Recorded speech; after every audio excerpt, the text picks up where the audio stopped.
New at 11, coal dust is more than just dirty. It can cause some serious health problems. That's why residents in the Lamberts Point neighborhood of Norfolk are now asking for the city to take action against Norfolk Southern.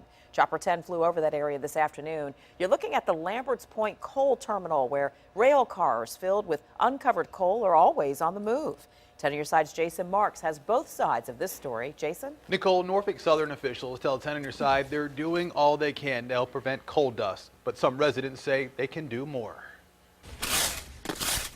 Norfolk's Ronald Harris takes pride in the neighborhood he grew up in. I'll let you do what you're doing and I'll do what I'm doing. On a bitterly cold day in West Ghent, we called him rake in hand. Just hundreds of feet from Norfolk Southern railroad cars full of coal. You know, you tend in your day-to-day life, you tend not to focus on how is this going to affect me 50 years from now, 30 years from now, but certainly I'm sure it's a concern. The concern over the coal is growing.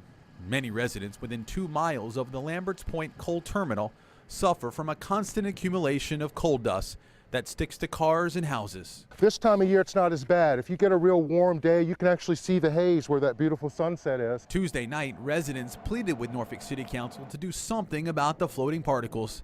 It's not fair, it's not right, and it needs to change. Joe Cook is helping to lead the fight.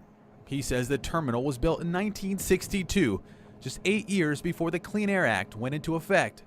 Lamberts Point is running under an exemption. There's no reason that they should have been exempt, knowing that it's toxic, it's poisonous, and it's harmful to the health and to the environment. Last June, Councilman Tommy Smeagol sent this letter to other council members with his concerns about the terminal. It was never talked about. Norfolk Southern officials say the issue was first brought up 20 years ago. Since then, they've implemented a dust suppression system to reduce the amounts.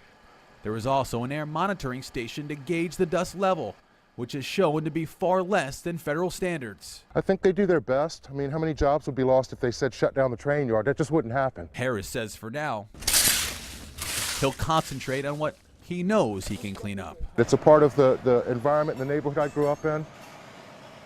And Joe Cook tells me he's doing his own research on the coal dust and plans to release his findings next month. Jason Marks, 10 on your side. Residents handed Norfolk City Council a petition with 400 signatures at Tuesday's meeting.